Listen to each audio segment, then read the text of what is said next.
Hello everyone, every exam GK की एक नई वीडियो में आप सभी का स्वागत है। इस वीडियो में हम प्रारंभिक भारत के इतिहास के वैदिक संस्कृति के 50 ऐसे प्रश्न लेकर के आए हैं जो बीते एग्ज़ाम में काफ़ी बार पूछे जा चुके हैं और आने वाले एग्ज़ाम में पूछे जाने की संभावना काफ़ी ज़्यादा है। इससे पहले वाली वीडियो अगर आपने नहीं देखी है तो आई बटन पर लिंक मिल जाएगा। उस वीडियो में हमने हड़प्पा और सिंधु संस्कृति के 50 मोस्ट इम्पॉर्टेंट क्वेश्चन को डिस्कस किया था। तो चलिए शुरू करते हैं। आज की वीडियो का पहला प्रश्न है, प्रारंभिक आर्यों के बारे में निम्न कथनों में से कौन सा सही नहीं है। कोई एक कथन गलत है और 3 कथन सही हैं। वो गलत कथन कौन सा है हमें बताना है। तो इसका आंसर है ऑप्शन ए कि वो मुख्यतः नगरों में निवास करते थे। नगरीय सभ्यता उस समय तक विकसित नहीं हुई थी, तो ये ऑप्शन गलत है। इसलिए इसका सही आंसर हो जाएगा ऑप्शन ए। दूसरा प्रश्न है, इनमें से किस फसल का ज्ञान वैदिक काल के लोगों को नहीं था। ये क्वेश्चन यूपी पीसीएस 2012 का है। चावल, तंबाकू, जौ या फिर गेहूं। तो जौ और गेहूं सबसे पहले उगाया गया था, चावल बाद में उगाया गया। इसका सही जवाब है ऑप्शन बी, तंबाकू। तंबाकू का ज्ञान उन लोगों को नहीं था। तो ये क्वेश्चन काफ़ी इंपॉर्टेंट है, यूपी पीसीएस 2012 में एक बार पूछा जा चुका है। अगला प्रश्न है तीसरा, यहाँ पर आप लोग देखेंगे।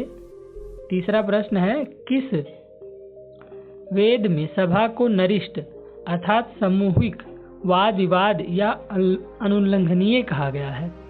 ये प्रश्न एसएससी स्टेनोग्राफर परीक्षा 2011 का है और इसका सही जवाब है ऑप्शन सी, अथर्ववेद। अगला प्रश्न है चौथा, एसएससी सीजीएल में ये पूछा गया था 2017 में।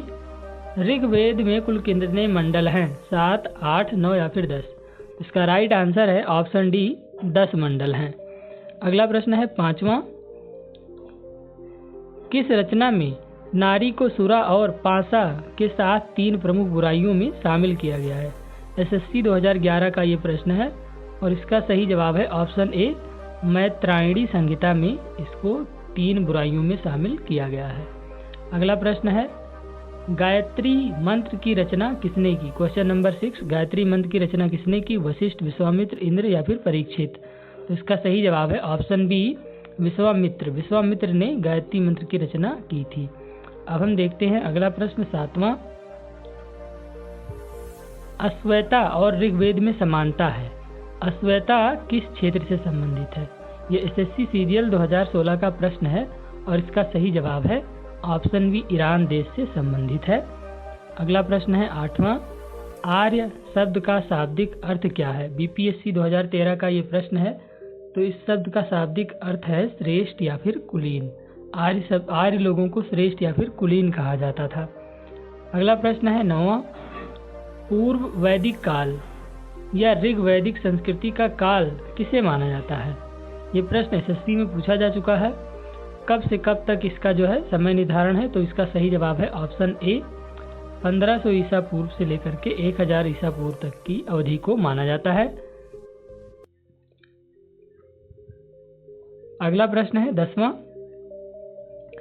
उत्तर वैदिक संस्कृति का काल किसे माना जाता है। यानी उत्तर वैदिक संस्कृति का काल निर्धारण कब से कब तक है। एसएससी सीएचएसएल 2016 का ये प्रश्न है और इसका सही जवाब है 1000 ईसा पूर्व से 600 ईसा पूर्व तक। अगला प्रश्न है 11वां, किस देवता के लिए ऋग्वेद में पुरंदर शब्द का प्रयोग हुआ है। एमटीएस 2019 का ये प्रश्न है और इसका सही जवाब है ऑप्शन सी, इंद्र देवता के लिए पुरंदर शब्द का प्रयोग किया गया है। अगला सवाल है, शुल्भ सूत्र किस विषय से संबंधित पुस्तक है। एसएससी टैक्स असिस्टेंट 2009 का ये प्रश्न है और इसका सही जवाब है ऑप्शन डी, ज्यामिति से संबंधित है शुल्क सूत्र। अगला प्रश्न है 13वां, अस्तु मा सदगमय कहाँ से लिया गया है। आरआरबी एनडीपीसी 2016 का ये प्रश्न है। तो इसका सही जवाब है ऑप्शन ए, ऋग्वेद, चारों वेदों में से ऋग्वेद में से लिया गया है अस्तोमा सदगमय को। अगला प्रश्न है 14वां, किस वेद में जादुई माया और वशीकरण का वर्णन है। तो अथर्ववेद में इन सब चीज़ों का वर्णन मिलता है। तो इसका राइट आंसर हो जाएगा ऑप्शन बी, अथर्ववेद। अगला प्रश्न है 15वां, ऋग्वेद में सबसे पवित्र नदी किसे माना गया है। एसएससी मल्टीटास्किंग परीक्षा 2014 में ये पूछा गया था और इसका सही जवाब है ऑप्शन सी, सरस्वती को ऋग्वेद में सबसे पवित्र नदी माना गया है। अगला प्रश्न है 16वां, 3 क्रमों यानी कि 3 पगों में तीनों लोकों को माप लेने के कारण किसे उपक्रम कहा गया था? आरआरबी एनटीपीसी 2016 का एक क्वेश्चन है। तो विष्णु जी ने जब वामन का अवतार लिया था, विष्णु जी को कहा जाता है उपक्रम। अगला प्रश्न है 17वां, पुराणों की संख्या कितनी है? एनडीए 2014 में ये क्वेश्चन पूछा गया था। तो इसका जवाब सबको मालूम है, ऑप्शन ए इसका राइट आंसर है। 18 पुराण है हमारे ग्रंथ में। अगला प्रश्न है 18वां, वैदिक धर्म का मुख्य लक्षण इनमें से किसकी उपासना थी? त्रिमूर्ति, प्रकृति, पशुपति या फिर देवी माता? तो इसका सही जवाब है प्रकृति की। तो प्रकृति इसका सही आंसर हो जाएगा, ऑप्शन बी। अगला प्रश्न है 19वां, निम्नलिखित में वह दस्तकारी कौन सी है जो आय द्वारा व्यवहार में नहीं लाई गई थी? आरआरबी एनटीपीसी 2016 का ये प्रश्न है। आभूषण, बढ़ईगिरी, लोहार या फिर मृदभांड? तो इसका सही जवाब है ऑप्शन सी, लोहारगिरी या फिर लोहार। अगला प्रश्न है 20वां,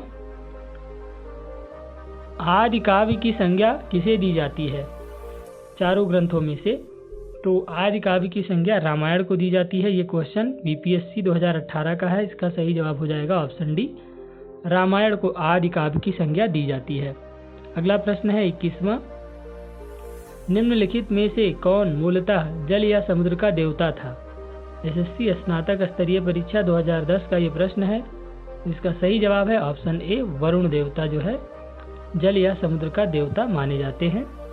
अगले प्रश्न है 22वां, पतंजलि कौन थे? आरआरबी एनटीपीसी 2016 का ये प्रश्न है, पतंजलि कौन थे?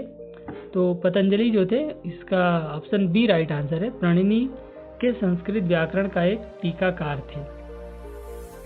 अगला प्रश्न है 23वां, उत्तर वैदिक काल के वेद विरोधी और ब्राह्मण विरोधी धार्मिक अध्यापकों को किस नाम से जाना जाता था? एसएससी 2017 का ये प्रश्न है, काफ़ी इंपॉर्टेंट क्वेश्चन है। तो उनको श्रमण के नाम से जाना जाता था, इसलिए इसका राइट आंसर हो जाएगा ऑप्शन सी। अगला प्रश्न है 24वां, भारत के किस स्थल की खुदाई से लौह धातु के प्रचलन के प्राचीनतम प्रमाण मिले हैं? तो इसका सही जवाब है ऑप्शन डी, अतरंजी खेड़ा। अतरंजी खेड़ा इसका सही आंसर है। अगला प्रश्न है 25वां, कौन सा वेद अंशतः गद्य रूप में भी रचित है? एसएससी सीरियल 2016 का ये प्रश्न है और इसका सही जवाब है ऑप्शन ए, यजुर्वेद। यजुर्वेद अंशतः गद्य रूप में भी रचित है। अगला प्रश्न है 26वां, सभा और समिति प्रजापति की 2 पुत्रियां थीं का उल्लेख किस वेद में मिलता है? यूपीपीसीएस 2015 का ये प्रश्न है और इसका सही जवाब है ऑप्शन बी, अथर्ववेद में। नेक्स्ट क्वेश्चन है 27, उत्तर वैदिक काल में किस देवता को सर्वोच्च स्थान प्राप्त था? तो इसका सही जवाब है ऑप्शन सी, प्रजापति को उत्तर वैदिक काल में सर्वोच्च स्थान प्राप्त था। अगला प्रश्न है 28वां, किस वेद में प्राचीन वैदिक युग की संस्कृति के बारे में सूचना दी गई थी? तो ये एसएससी सीरियल 2016 में एक क्वेश्चन पूछा गया था और इसका सही जवाब है ऑप्शन डी, ऋग्वेद में। अगला प्रश्न है 29वां, निम्नलिखित में से उत्तर वैदिक काल में लिखे गए ग्रंथों का सही क्रम कौन सा है? बीपीएससी 2019 का एक क्वेश्चन है और इसका सही जवाब है ऑप्शन ए, वेद, ब्राह्मण, आरण्यक और उपनिषद। अगला प्रश्न है 30वां, निम्नलिखित में किसका संकलन ऋग्वेद पर आधारित है? और इसका सही जवाब है ऑप्शन बी, सामवेद का संकलन ऋग्वेद पर आधारित है। अगला प्रश्न है, निम्नलिखित में से कौन प्रस्थानत्रयी में शामिल नहीं है? एसएससी सीएचएसएल 2016 का ये प्रश्न है और इसका सही जवाब है ऑप्शन सी, भागवत। अगला प्रश्न है 32वां, ऋग वैदिक युग की प्राचीनतम संस्था कौन सी थी?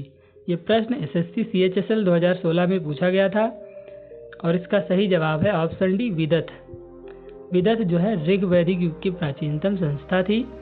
अगला प्रश्न है 33वां, ब्राह्मण ग्रंथों में सर्वाधिक प्राचीन कौन है? यूपीपीसीएस 2014 का ये प्रश्न है और इसका सही जवाब है ऑप्शन ए, शतपथ ब्राह्मण। अगला प्रश्न है 34वां, आर्यों के आर्कटिक होम सिद्धांत का पक्ष किसने लिया था? CGPCS 2011 का ये प्रश्न है और इसका सही जवाब है BG तिलक, बाल गंगाधर तिलक ने। अगला प्रश्न है 35वां।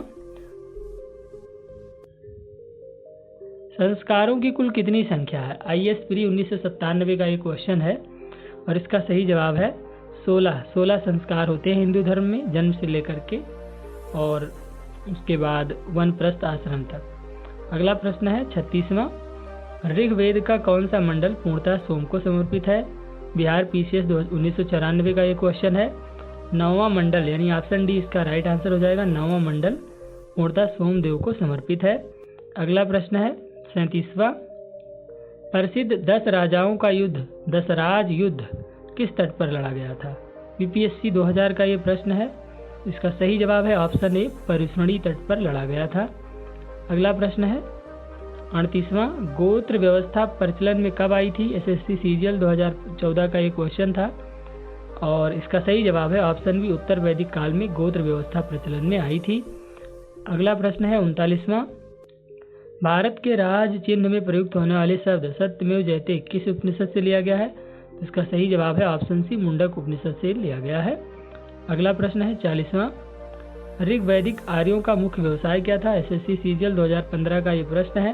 तो उनका जो मुख्य व्यवसाय था वो था पशुपालन, तो डी इसका राइट आंसर हो जाएगा। अगला प्रश्न है 41वां। 800 ईसा पूर्व से 600 ईसा पूर्व का काल किस युग से जुड़ा हुआ है? यूपी लोअर प्री 2015 का ये प्रश्न है। तो इस युग को कहा जाता है ब्राह्मण युग, इसलिए ऑप्शन ए इसका राइट आंसर हो जाएगा। अगला प्रश्न है 42वां। चरक संहिता नामक पुस्तक किस विषय से संबंधित है? तो चरक संहिता नामक पुस्तक ये चिकित्सा से संबंधित है, जिसको सुश्रुत चरक ने लिखा था। अगला प्रश्न है 43वां। प्रथम विधि निर्माता कौन है? तो प्रथम विधि निर्माता मनु को माना जाता है, तो ऑप्शन सी इसका राइट आंसर हो जाएगा। अगला प्रश्न है 44वां। किस काल में अछूत की अवधारणा स्पष्ट रूप से उदित हुई? यानी छुआछूत की भावना किस काल में आई थी? तो ऑप्शन डी इसका राइट आंसर है, धर्मशास्त्र के काल में आई थी। अगला प्रश्न है 45वां। व्रीहि शब्द किसके लिए प्रयुक्त हुआ है? MPPCS 2008 का ये प्रश्न है।